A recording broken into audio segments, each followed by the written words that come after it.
One thing that I noticed is I have for some reason, a lot of extra copies of assignment 3. So if you want those, that's the one with the practice for the binomial questions. So if you want some extra practice or kind of just a fresh one, they're probably ending up in the recycling anyways, so help yourself. I've also got some other random things, so practice tests if you want those. But anyways, come check it out after. I think I've handed everything back, but if you feel like you're missing anything, let me know. Okay, so let's talk office hours. So not really office hours. I'll be around, well, today, tomorrow, Friday. I'll be around Saturday, but then probably not on Sunday.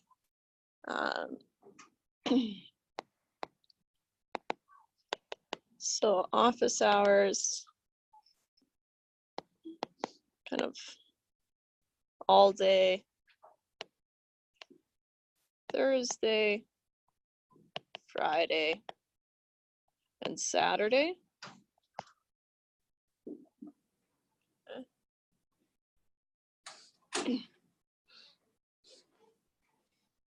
All day is kind of 9 to 5. I'm usually here kind of outside of those windows too, but kind of 9 to 5-ish. Obviously, if I'm not there, just text me. So if I'm not in my office,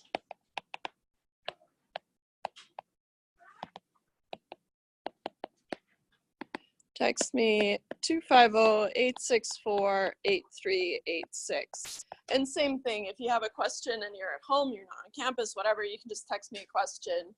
I know some of you have texted me already, but wanted to let you know that that's something that you can do. So today we'll just keep going with the practice test. We kind of left off on this huge tree diagram.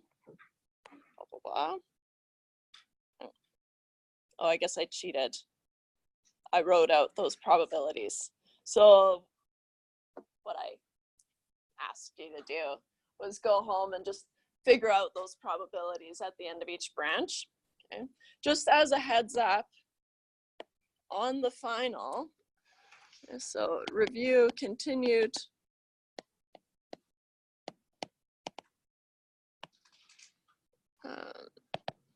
Which question is that? Question 3.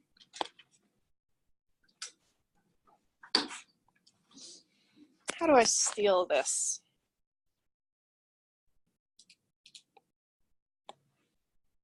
Oops. We did this already. So I'll just sneak it in here.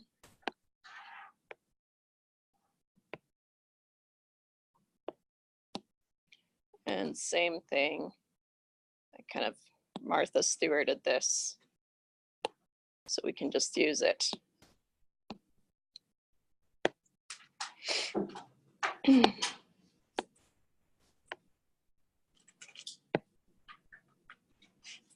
Oh. It's complaining. Make it smaller. Okay. There.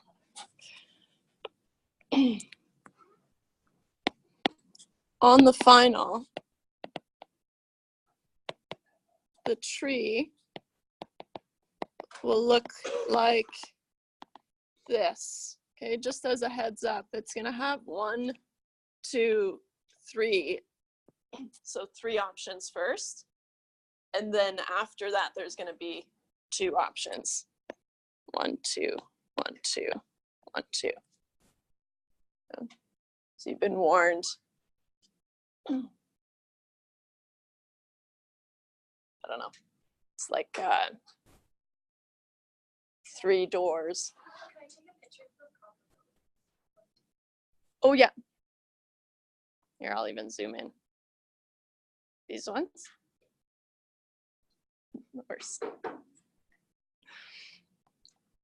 So just be prepared for something like this, right? There's, say, 3 doors, right? Each with a probability of winning or losing, right? So that kind of thing. So the first set of events has 3 options, and then after that, one of 2 things can happen. Right? And so that's the scenario. Right? So we'll deal with this one because this one's, it's only got 2 options, but 3 layers. So this one's even more difficult, right? But once we have these probabilities calculated, then it's not so bad, right? So if we've got all these probabilities, and what I just did is I just multiplied down each branch to find those probabilities. So then, where are we here? Part B, what's the probability that all children are toddlers?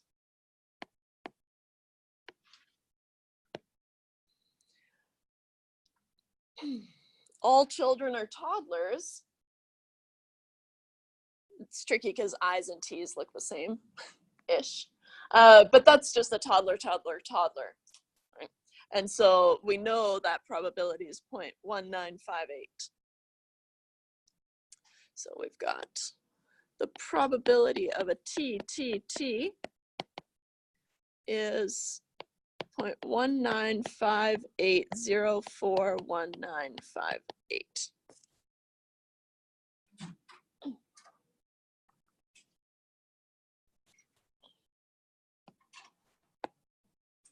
So then for C, what's the probability that there's at least 1 toddler? So we want at least 1 child is a toddler. So we've got some options here. We're looking for at least 1 T, right? Because we could look at this tree diagram and try to figure out, okay, well, which branch satisfies what criteria. But because there's so many branches, it gets a little overwhelming. And so what I do is I just look in here, and if there is at least 1 T, then that satisfies the criteria, right? So that would be not this one, but here's a T, here's a T, T, T, T, T, T. And so the only one that doesn't satisfy that criteria is all 3 infants, right? And so what we do is we say, well, these all have to add up to 1, right? And so if I just take 1 minus this, then I have the probability of at least 1 toddler. So it's going to be the probability of at least 1 T is 1 minus the probability of I, which is 1 minus 0.034965035, which is 0.965034965.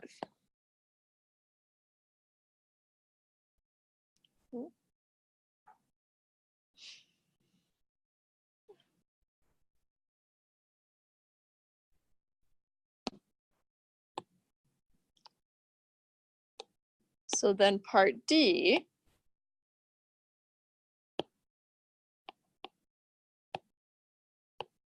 we want the probability that at least 1 child is a toddler, given that at least 1 child is an infant. So how we set this up is, remember that given notation with the vertical bar? And so we've got the probability of at least, at least 1 T given at least 1 I.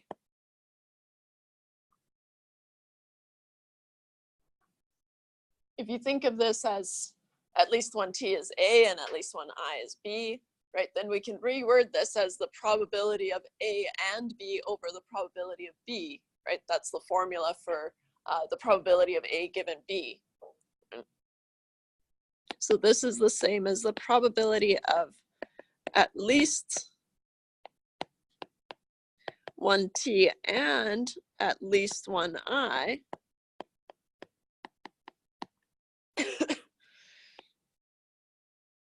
over the probability of at least 1i.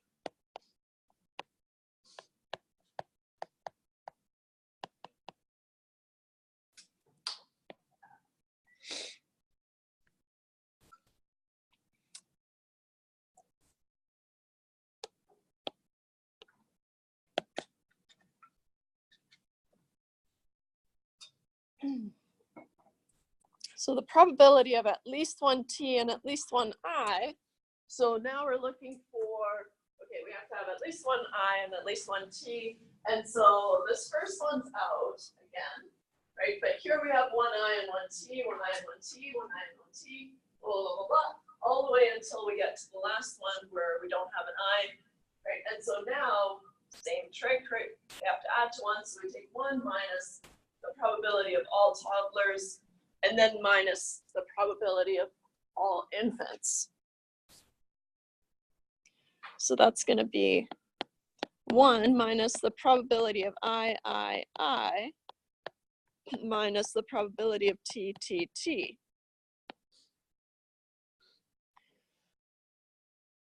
over the probability of at least 1i. Right, so now again, going back here, we have to have at least 1i. The only one that doesn't satisfy that is all 3 toddlers, right? And so that's going to be same idea, 1 minus the probability of t, which is going to be 1 minus 0.034965035 minus 0.195804195 divided by 1 minus 0.1958041958.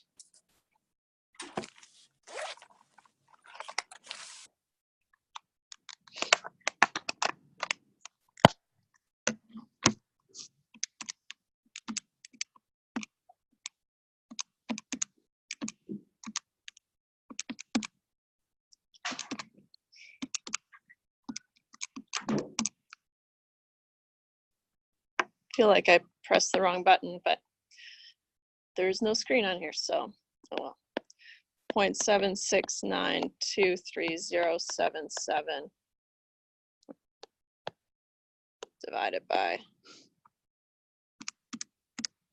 1 minus 0.1958041958 and 804195805.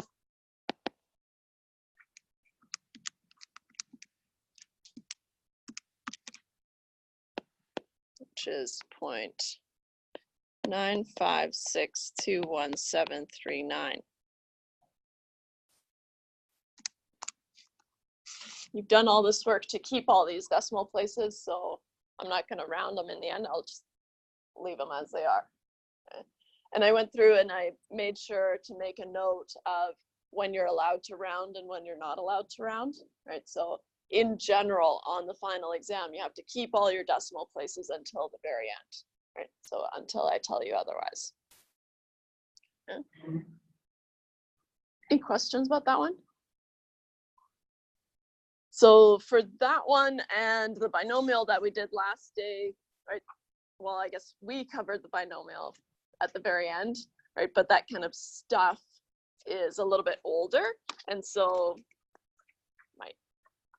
I want to go back and review those. Okay. Keep going here. Oops. So again, I don't know why this practice final is so concerned about kind of copyright stuff.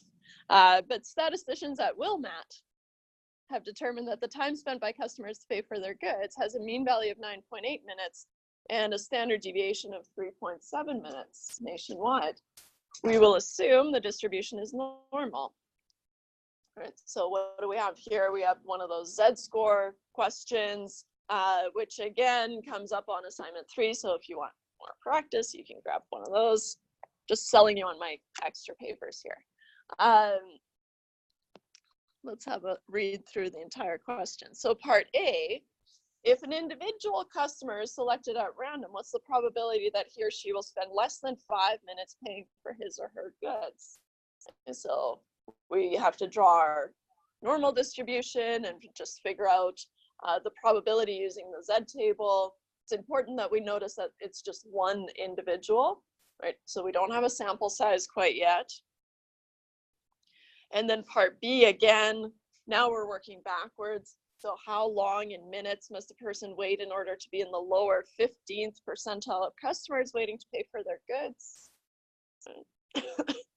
And then part C, now you have a sample size. If 30 customers are selected at random, what's the probability that the average time spent by these 30 individuals will be between 5 and 10 minutes?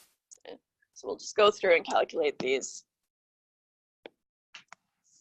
kind of quickly, because I feel like you guys are pretty good at this now. Okay. So we'll draw our little graph. We've got a normal distribution centered on 9.8 and sigma's 3.7. And we want to know what's the probability that they'll spend less than 5 minutes. So 5 would be down here, and the probability is the area under the curve. So that's the one that we want, the lower tail.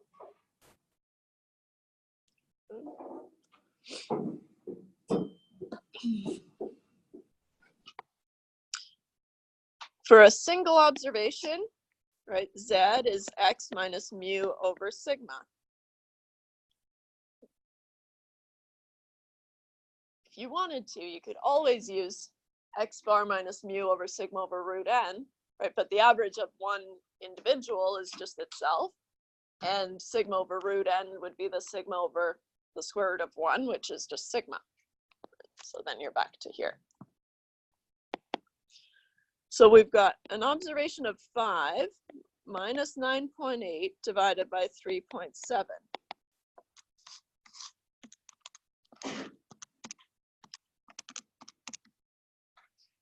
So we get a Z of negative 1.29729,729, blah, blah, blah. Seems to be.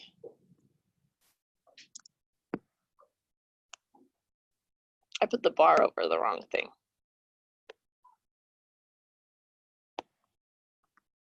297 seems to be repeating. Doesn't matter. Why doesn't it matter? Because we have to round Z to 2 decimal places, right? And so in this case, we're going to get to negative 1.30. Now we have to use our Z table, right, to find the area under the curve. And we just want the area to the left, so that's as far as we have to go. So using the Z table,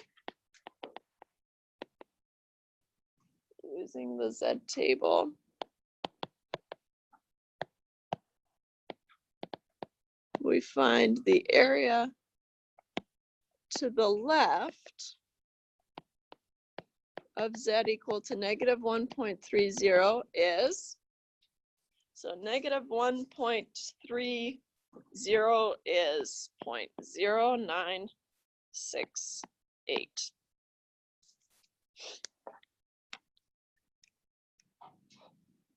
If you wanted to answer the question, that's fine.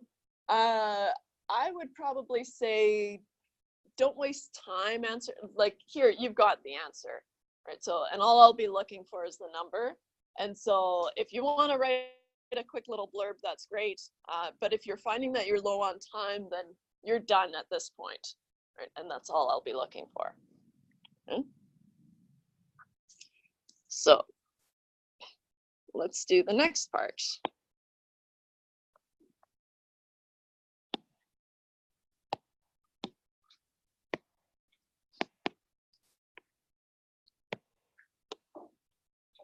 how long in minutes must a person wait in order to be in the lower 15th percentile of customers waiting to pay for their goods? So now we draw our normal distribution again. It's still centered on 9.8. Sigma is still 3.7. So to be in the lower 15th percentile,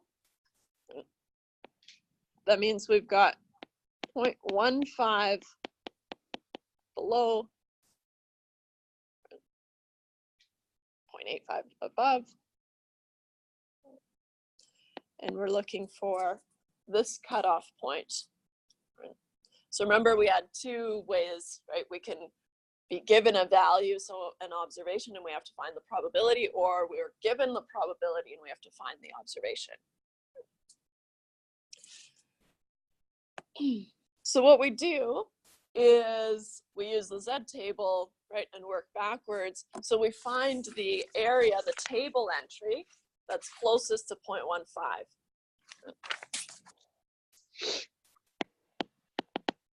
So using the Z table, we find the table entry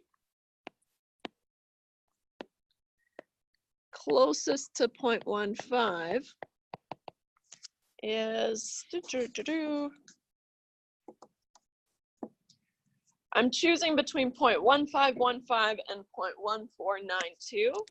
So what I'm going to do is I'm going to take 0.15 minus 0.1492, and it's 8 away, if that kind of makes sense. Whereas 0.1515 is 15 away.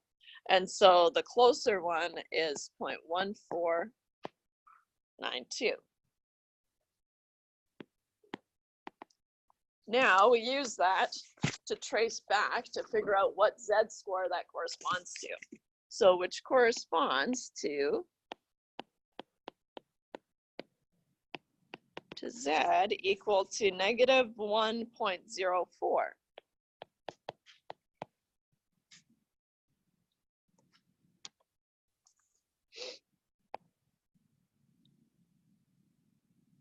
So now, same formula, Z is X minus mu over sigma, but now Z is negative 1.04, is X, which we're trying to solve for, minus 9.8 over 3.7. If you wanted to use the formula on your formula sheet, the X formula, that's fine, but I like to have just one root formula and kind of rework it. So 1.04 negative times 3.7 plus 9.8, I get X must be 5.952 minutes.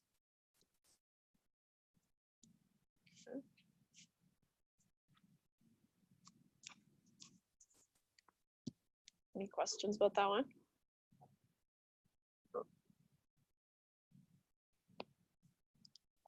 Okay, so now we've got our sample size. We're talking about an average. So if 30 customers are selected at random, what's the probability that the average time spent by these 30 individuals will be between 5 and 10 minutes? So same idea here. We've got our normal distribution. It's still going to be centered on 9.8, but what we want is the probability between 5 and 10 minutes.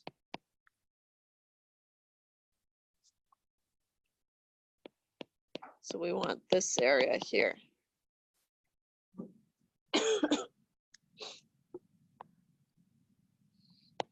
Making note that N is 30. Now we've got Z for 5 is X bar minus mu over sigma over root N. We have to calculate Z scores for both of these in order to find the areas under the curve. And remember, there's lots of ways that we could go about doing it. How I'm going to do it and how I usually do it is I just find the area to the left of 10 and then the area to the left of 5, take away the area to the left of 5 from the area to the left of 10, and then I'm left with the region that I want. but there's lots of ways that you could go about doing it. So we want 5 minus 9.8 over 3.7 divided by the square root of 30.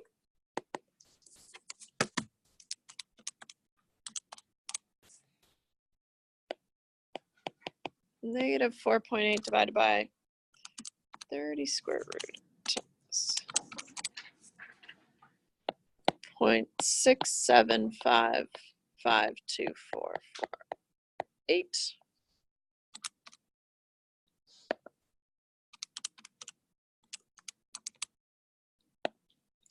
And negative 7.105589935. We're past the table entries, right? We know how to deal with those. Right? So now we're just way down in the left-hand tail. So, but I'll still round to 2 decimal places. Negative 7.11.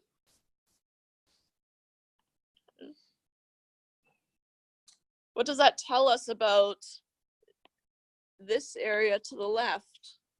It's approximately 0, right? Or all we can really say is that it's less than 0.0002.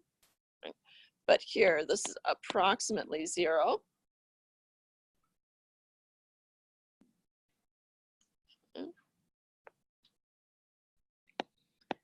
We do the Z calculation for 10. We get x bar minus mu over sigma over root n. Oops.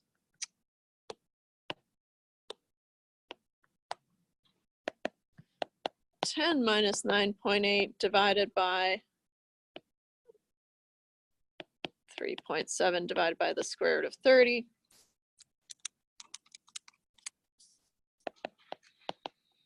0.2 divided by 0.675524488.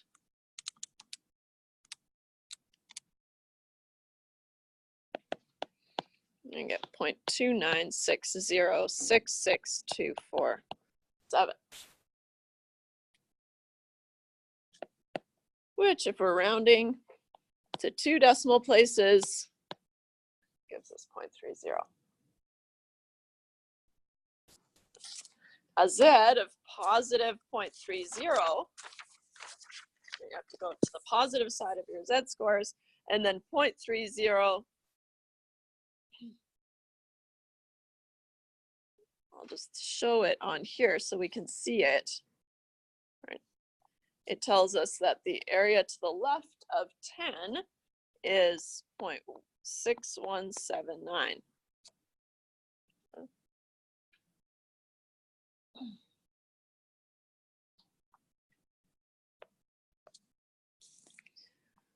I'll write it out. Using the Z table, we find the area to the left of Z equal to negative 7.11 is approximately 0.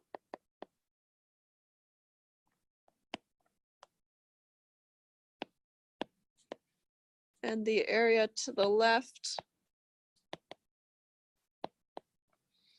of Z equal to 0.30 is 0.6179. Therefore, the area between Z equal to negative 7.11 and Z equal to 0.30 is 0.6179 minus approximately 0, which is approximately 0.6179. 0.6179 in the takeoff, you only have to lob off that little tiny bit. Right? It's approximately 0. You're left with 0.6179, roughly.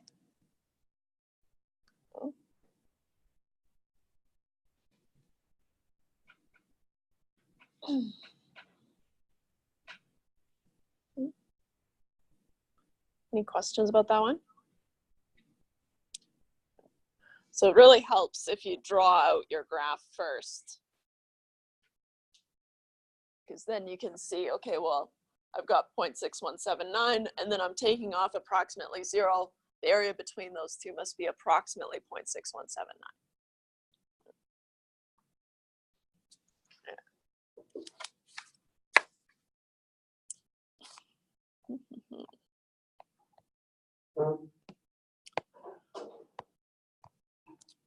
Next question. So now we're heading into the hypothesis testing and confidence intervals, right? And so remember last day we said question 5, 6, and 7, they're going to be means questions, right? From the 4 types that we've covered. And so we'll just read the question, work through it. So the time and number of days until maturity of a certain variety of tomato plant is normally distributed with a mean mu and a standard deviation sigma equal to 3.1. I select a simple random sample of 25 plants of this variety and measure the time until maturity. The sample yields X bar is 65.8. Find a 95% confidence interval for the mean time until maturity for all such tomato plants. And then part B, make the connection. We wish to see if the average number of days until maturity is 65. Use your 95% confidence interval to quickly determine if the average number of days until maturity is different, of course, statistically speaking, than 65 or from 65, I'd say.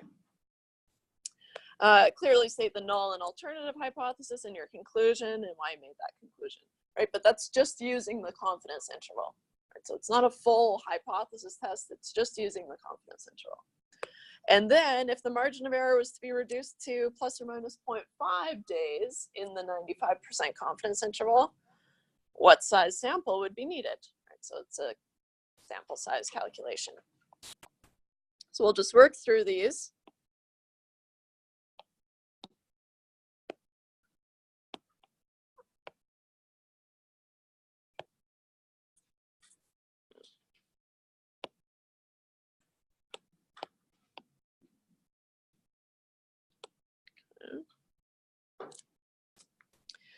First, let's make a note of the type of question here. Right, so as soon as we're making confidence intervals or testing hypotheses, right, we're going to figure out what type of question do we have here. And so I know it's a means question because I'm giving a sample mean, and also there's mention of standard deviation and the mean. So I know it's a means question, and I'm given sigma is 3.1. So that can only mean one thing. It's a one sample mean.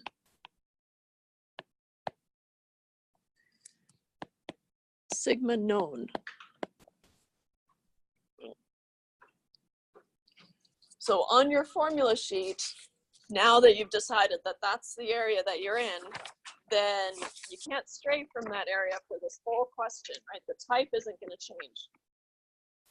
So on your formula sheet, it's the top, I guess, little section on the right-hand side.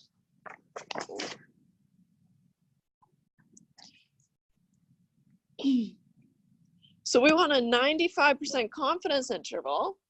So just writing out the formula that we're about to use, and then we can see what we need to find and what we have. So X bar plus minus Z star times sigma over root n. That's our formula.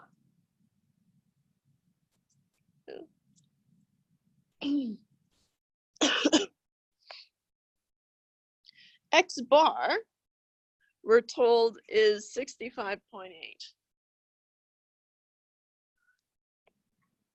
Sigma is 3.1, and we've got a sample size of 25, and it's 25. The only thing that's missing is our Z star, right? And so what we do, because now you guys are used to finding your Z stars and T stars, right? Your Z star is just the bottom of your T table. And so if you want a 95% confidence interval, you'll find that Z star Z star is 1.960 for a 95% confidence interval.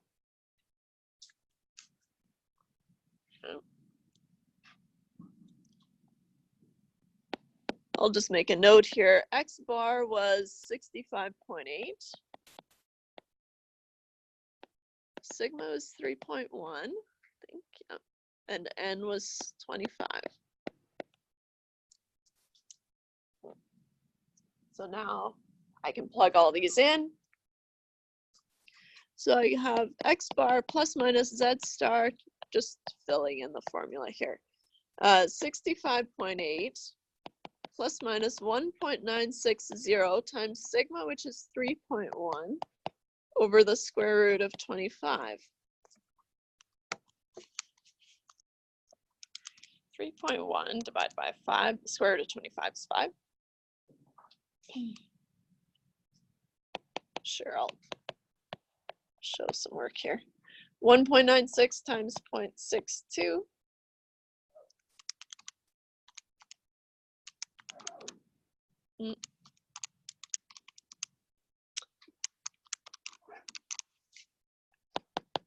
Plus minus 1.2152.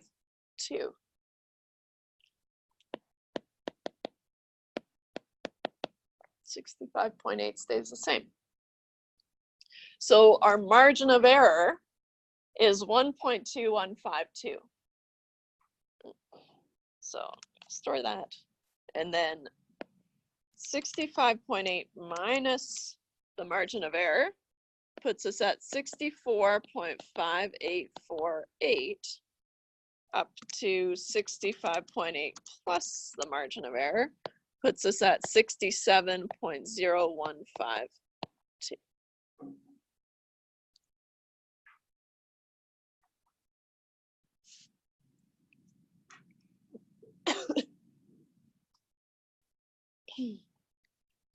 Once we've made a confidence interval, right, that's only half the marks. The other half of the marks are in your interpretation of the confidence interval, right? And so we are 95% confident the interval.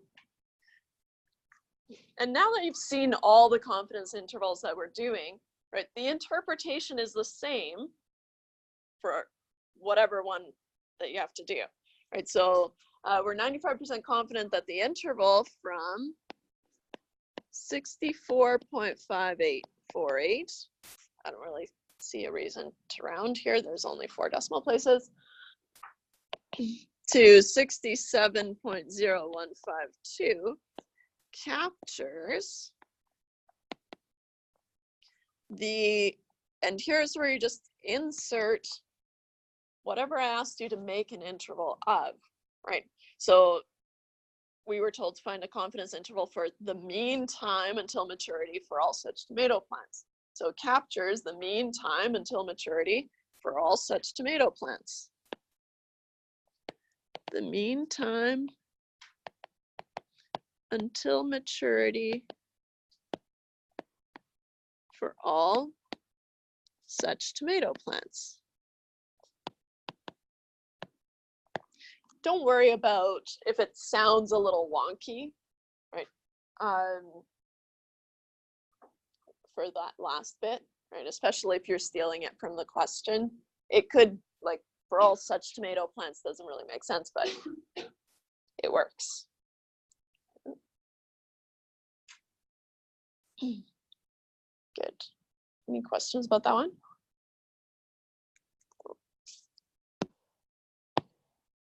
Then let's move on to part B. Here's where we're going to use our confidence interval, right, to test the hypothesis that the average number of days until maturity is 65.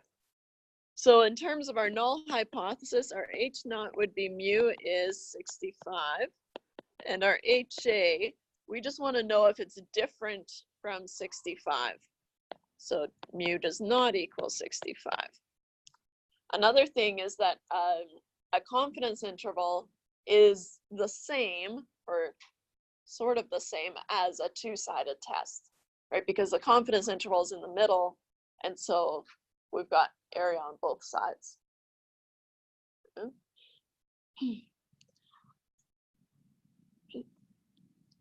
So what do?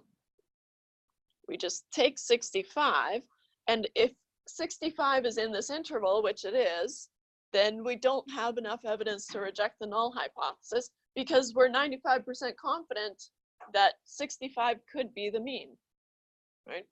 And so if the hypothesized value is inside your interval, you can't reject the null hypothesis. Okay? If it's outside the interval, then you can reject the null hypothesis. So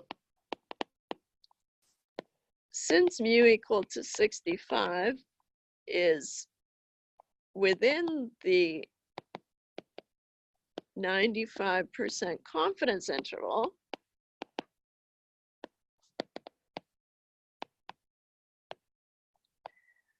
we do not have enough evidence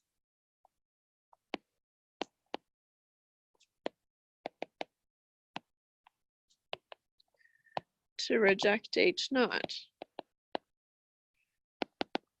Therefore,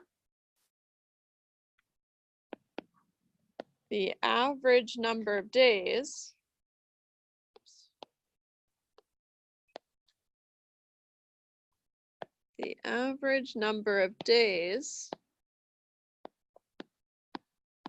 until maturity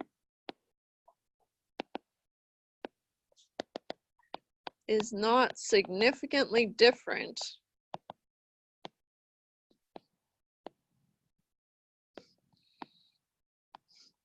from 65.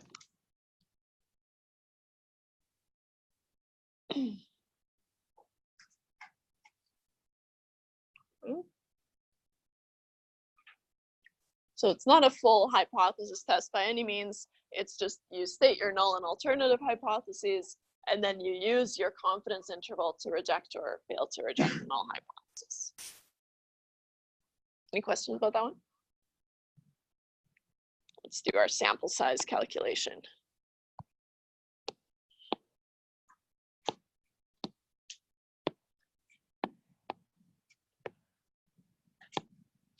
Oops, what happened? If the margin of error was to be reduced to plus or minus 0.5 days, right? So we had a margin of error of 1.2152 for a sample size of 25, right? So now we have to figure out, okay, what sample size would we need to bring that down to 0.5?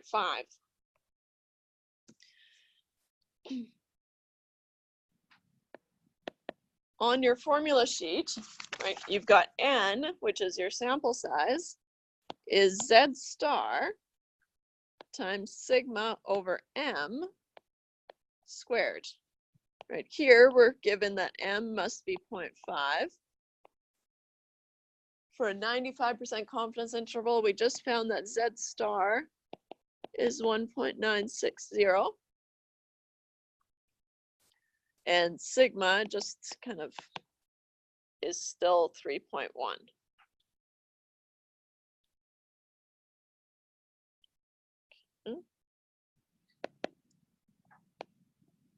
Z star is 1.960 times sigma, which is 3.1 over 0.5 squared. So 1.96 times 3.1 divided by 0.5, oops, that was 5. 1.96 times 3.1 divided by 0.5, and then square that. I get 147.671104. Remember the rule about our sample size? We always have to round up regardless of the decimal, right? We have to round up to the nearest whole value. And so we would need a sample size of n equal to 148.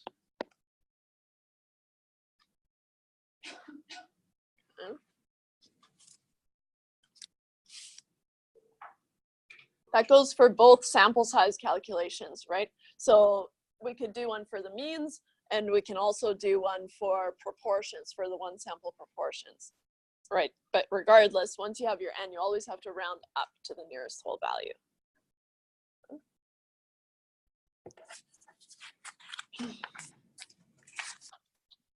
Any questions about that one?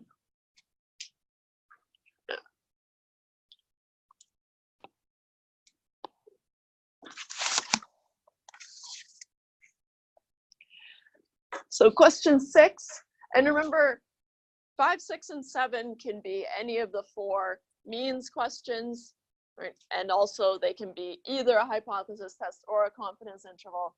So I encourage you to look at all the practice tests to get an idea of, okay, so these things can change.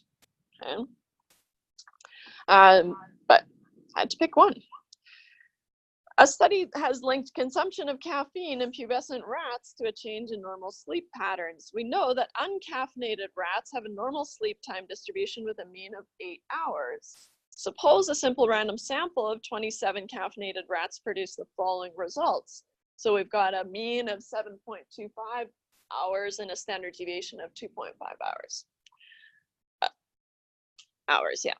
Assume that the sample data doesn't have any skewness or prominent outliers. Here's the thing. So in the solutions, they've gone through and checked conditions for the means questions.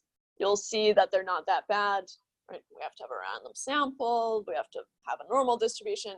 But that's why I haven't been checking the assumptions. On the plus side, I'm the one marking the final, right? And so I won't be looking for the assumptions for means questions, but I will be looking for them for the proportions questions, right? So for proportions, we have to check the assumptions, and there's a little note in there, be sure to check the assumptions. Okay. So for this one, I'm not gonna care so much about assumptions. Okay. Perform a hypothesis test to determine whether the sleep time of caffeinated rats is less than the known sleep time of uncaffeinated rats. Clearly state the null and alternative hypothesis, find the p-value, and clearly state your conclusion using a significance level of 0.05. All right, let's talk about what type of question this is. We only have one sample, right? A sample of 27 rats, 27 caffeinated rats, and a mean and a standard deviation. The standard deviation is just from the sample though, right? So this is a one sample mean sigma unknown question. One sample mean sigma unknown question.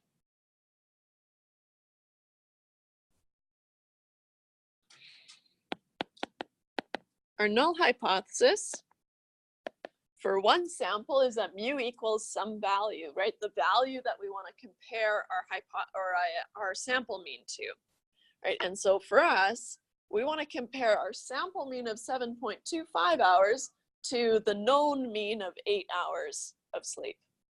Right? And so we want to compare mu to 8. And our alternative hypothesis is going to be about mu and 8, but we want to know if it's less than the known sleep time. So is mu less than 8? Because I only care about one side, right? This is a one-sided test. I guess I should say this is step 1.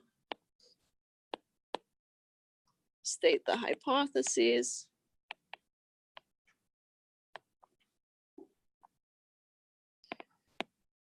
Step 2 is do the test. For one sample mean sigma unknown, we're calculating a t, right? So t is x bar minus mu over s over root n. X bar was 7.25. Minus mu, which is our hypothesized mu of 8, over s, which is 2.5, over the square root of n, we had 27 caffeinated rats. So now we've got 7.25 minus 8, negative 0.75, divided by 2.5 divided by the square root of 27, 0.4811252224.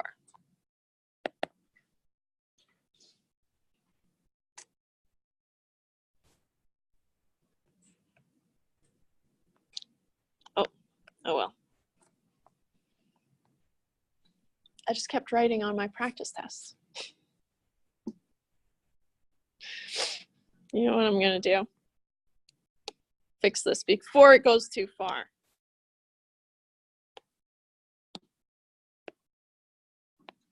Doesn't matter to you, but it'd be confusing if you were looking back on the notes.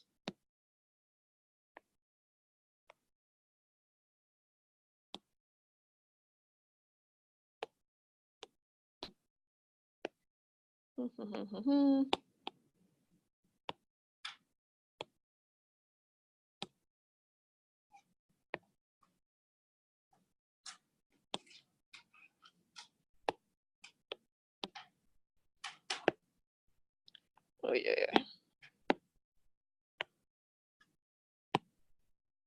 Done. Where were we here? Okay. I get negative 1.558845.727. T, right, has to have 3 decimal places to match the table, right? So for Z, you have to have 2 decimal places, and for T, you have to have 3 decimal places. Negative 1.559.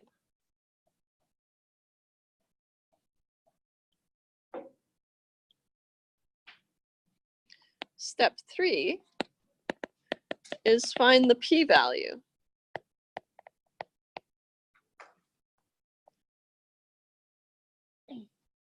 We found a t-score, so we have to use the t-table. So using the t-table,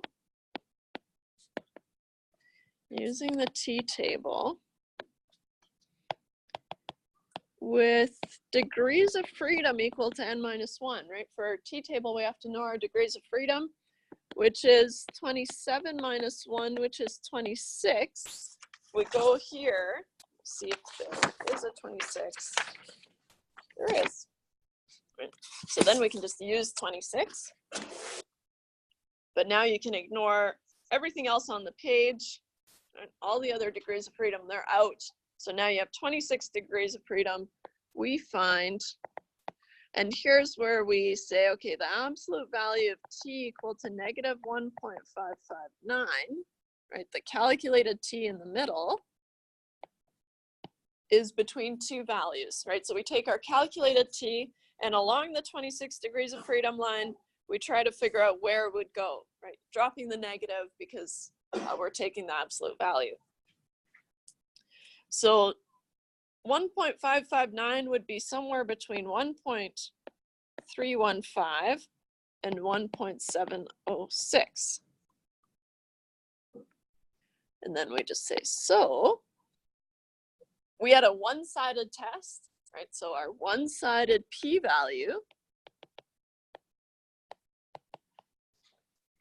is between 2 values. Scroll down to the one-sided p-value, making sure you read them from right to left, 0.05 to 0.10.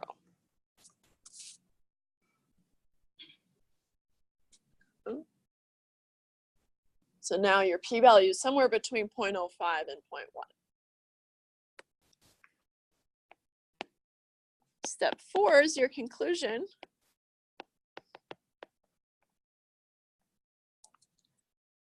So our p-value is somewhere between 0.05 and 0.1. Our alpha level is 0.05.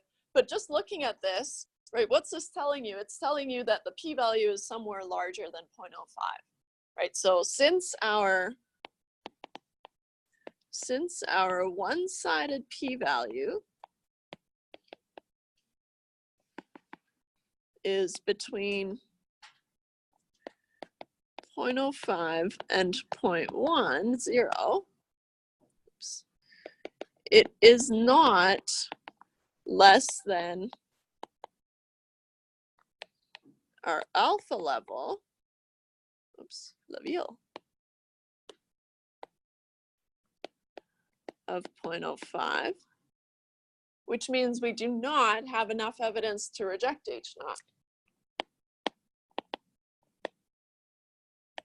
Which means we do not have enough evidence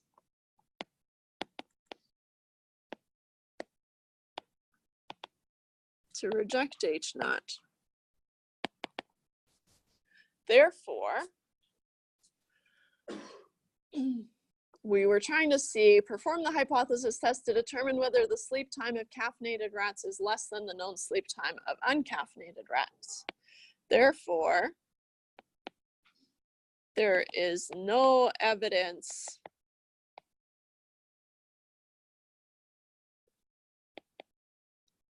that caffeinated rats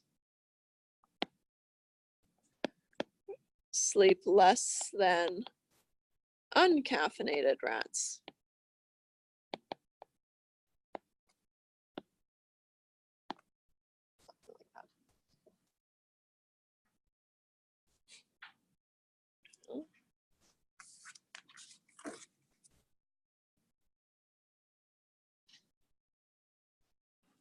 Any questions about that one? Okay.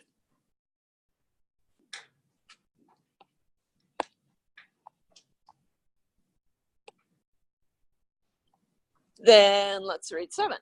So a factory hiring people to work on an assembly line randomly gives job applicants a test of manual agility. I feel like I have this one somewhere, but whatever. I'll go through it. So we've got the males and the females, so a sample size for each of them right here. I like these because it's obvious that this is a 2 sample means problem, right? We've got males and females, those are 2 independent groups, but also we've got 2 different sample sizes. And we've got means for both and standard deviations for both, making it a 2 sample means problem. So we're going to construct a 95% confidence interval for the difference between the population means of men and women.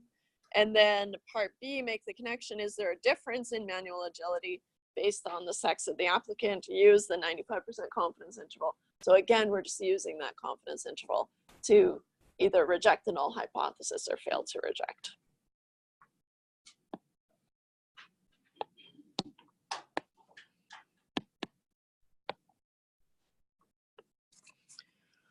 So the type here,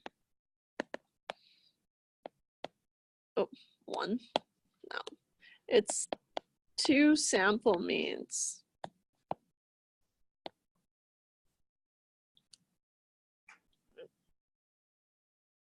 I like to throw in there independent, 2 independent sample means, just to emphasize that we've got 2 different groups. So we want to make a 95% confidence interval. And so for 2 sample means, our confidence interval looks like this, right? x1 bar minus x2 bar plus minus t star times the square root of s1 squared over n1 plus s2 squared over n2.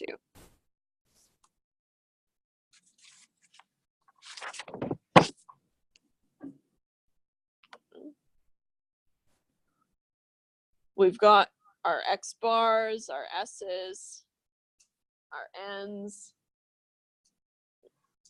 I'll let the males be group 1, females be group 2, just because I'll read them from top to bottom.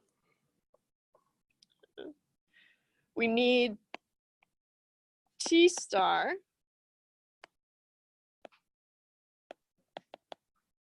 with degrees of freedom equal to the minimum of n1 minus 1 or n2 minus 1, which is the minimum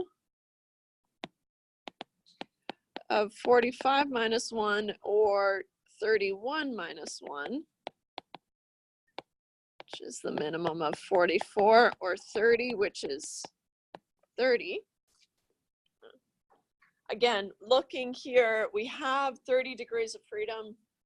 If we didn't have our degrees of freedom that we're looking for, you would have to make a note of which one you're using, and you'll always round down to the closest one. So we're using 30 degrees of freedom for a 95% confidence interval.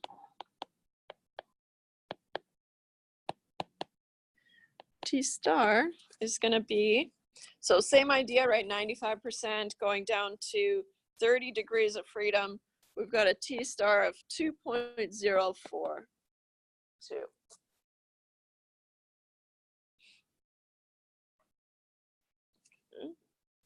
So now we can plug in these values.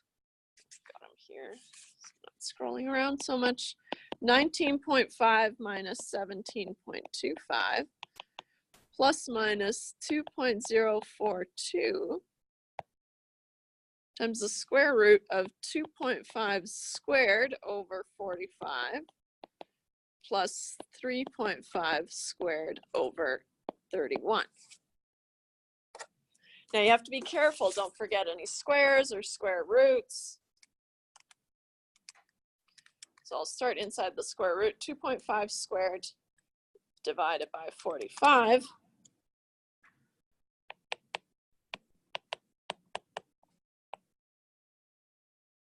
So square root of 0.1388. Repeating. 3.5 squared divided by 31. Oops.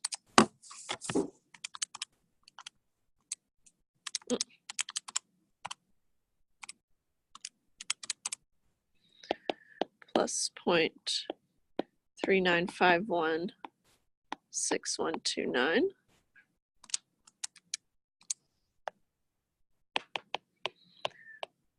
2.042 times the square root of 0.5340500179.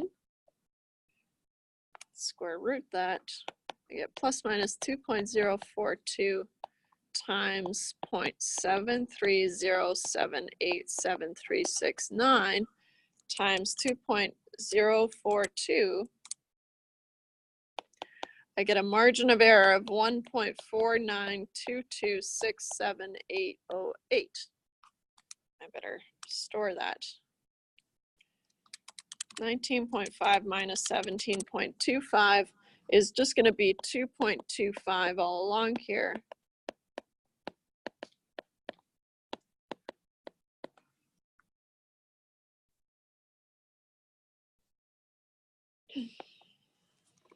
Can build my interval. 2.25 minus the margin of error is 0.757732192 up to 2.25 plus the margin of error. Puts me at 3.7422678808.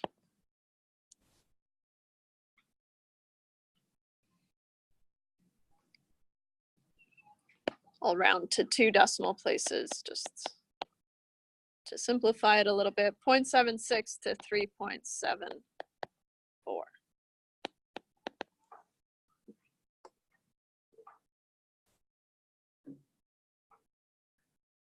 We have to interpret this interval, right? Keeping in mind that this is an interval for the difference in the means, right? The difference in the true means.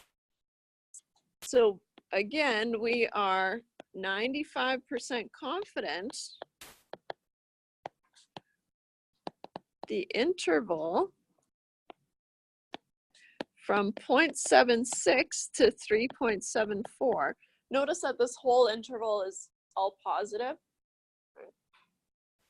And so it's all above 0, which is telling us that we'll probably reject the null hypothesis because it's all above 0. Okay, but we'll deal with that in part B. The interval from 0.76 to 3.74 captures. Now, what did we... The difference between the population means of men and women. Captures the difference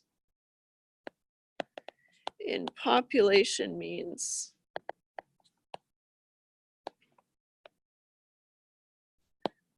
of men and women.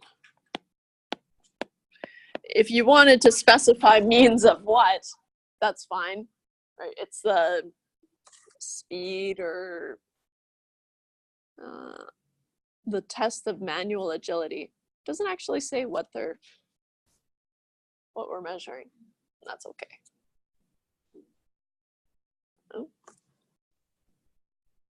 So now, right, we've built our interval, we've interpreted it, and so now for part B,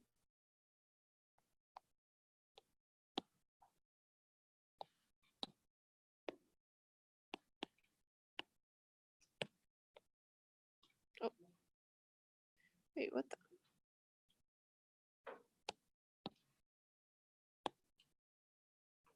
Shouldn't do it.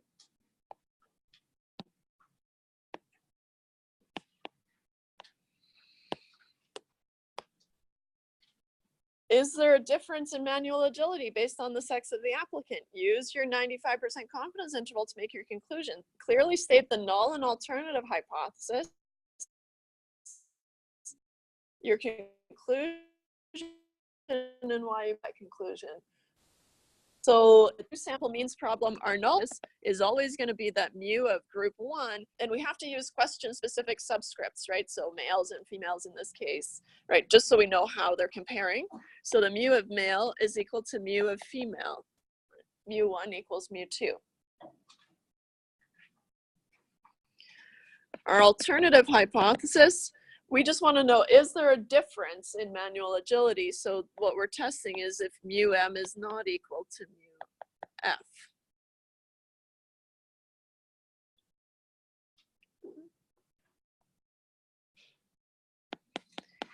If mu m is equal to mu f,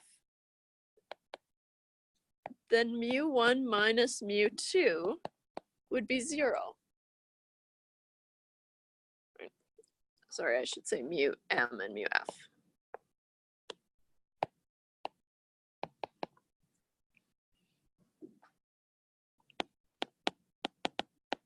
Since the confidence interval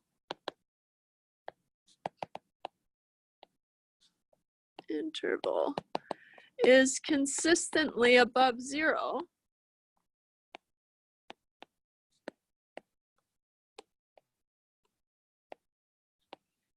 we can reject H0 in favor of HA.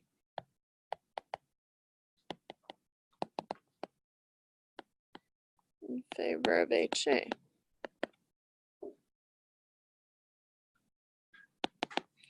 Therefore, there is a difference in manual agility.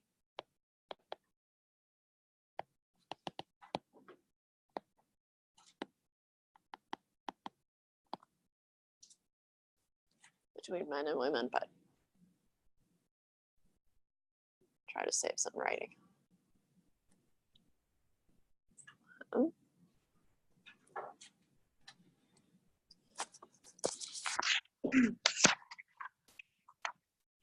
So for this practice test, right, for 5, 6, and 7, we had one sample mean sigma known, and then one sample mean sigma unknown, and then 2 sample means, right? There was no matched pairs, but there very well could have been, right? We saw some hypothesis testing, some confidence intervals, but remember those could change as well. Right? So make sure you practice beyond this one practice test. Okay. Any questions about that one? Okay.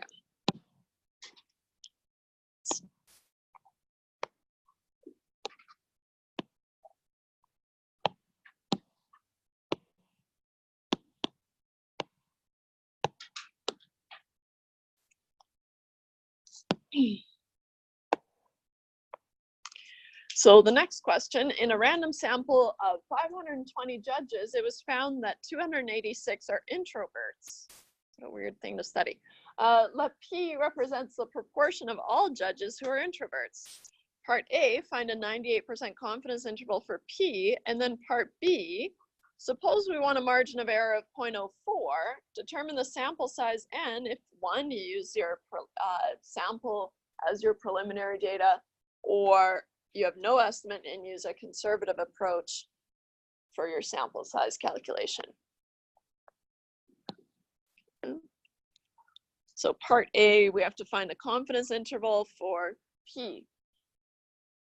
This is, as far as the type goes, this is just one sample proportion, right? We've got one sample of judges, and so one sample proportion.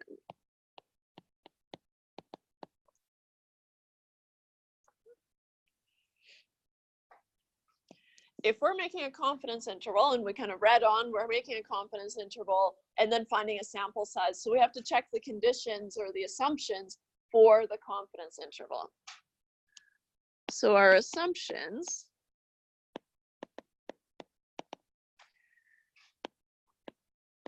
do we have a random sample? Well, let's see here. In a random sample of 520 judges, so what I'll just say is that it's stated. So our sample is random. Done. We have the N is less than 10% condition. We assume 520 is less than 10% of all judges. Is less than 10% of all judges.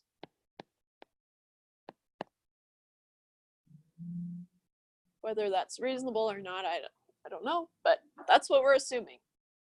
And so for these assumptions, here are some things that I'm going to assume. And then, because we're doing a confidence interval, we have to check that N times P hat, which is the number of successes, X, which in our case is 286, is more than 10.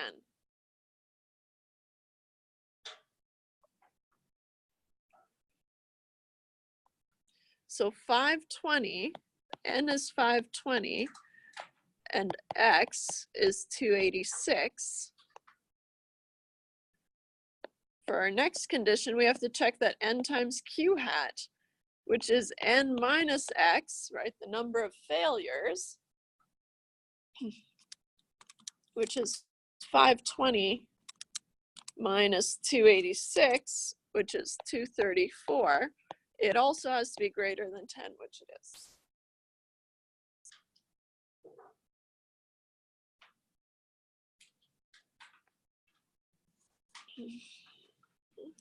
Therefore, assumptions are satisfied.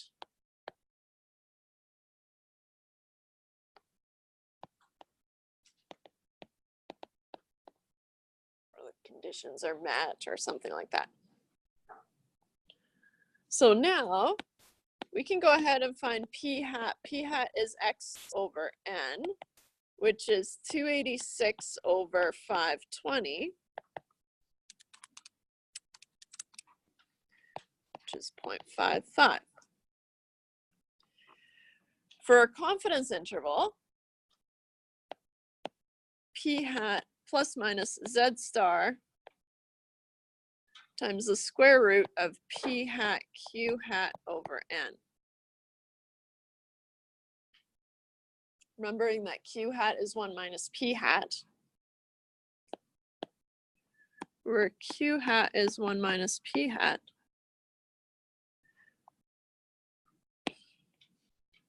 We need Z star for a 98% confidence interval.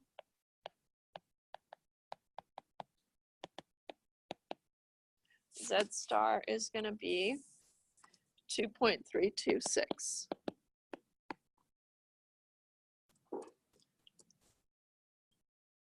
So p hat was 0.55 plus minus 2.326 times the square root of 0.55 times 0.45, right? 1 minus 0.55 over 520, which is your n.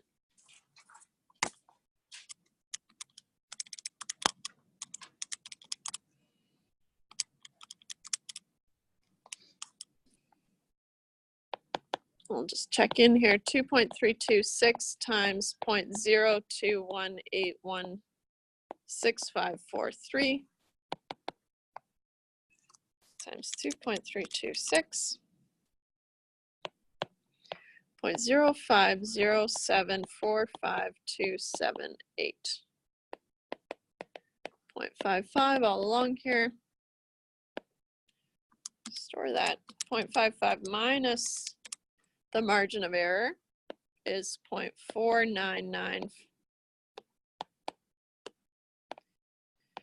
254722 up to 0.55 plus the margin of error. Oops.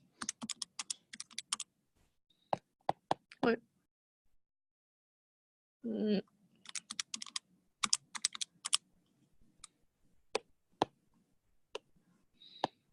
0.600745278.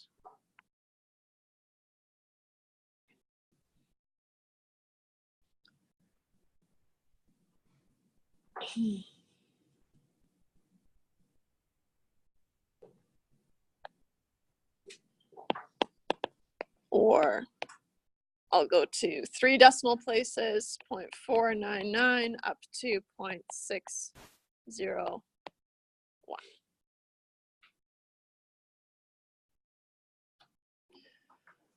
We built our interval, we have to interpret our interval, so we are 98% confident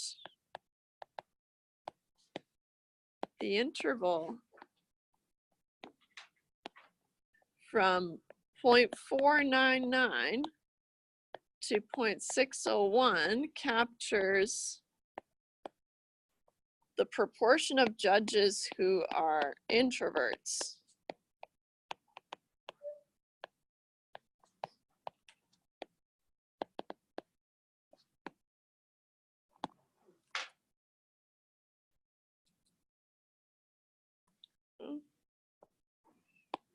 We won't have time to do it, but what I'm going to do is I'm just going to copy this and give you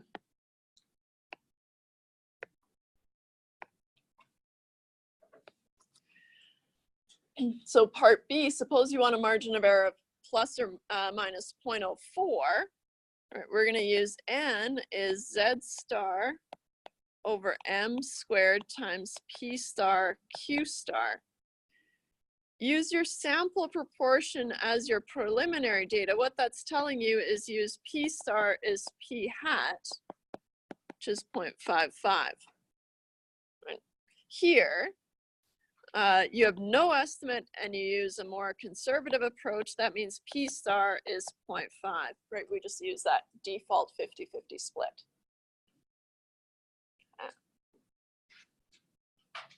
So, like I said, we're done. So the solutions are posted and I'm around. If you want to go through the rest of these problems, I'm around today, tomorrow, Friday, Saturday, and then we've got our final on Monday. All right. Just like that, it's over, guys. It's been a pleasure, and I'll see you on Monday, if not sooner. No, they're like this. Yeah, so Jen's written them up.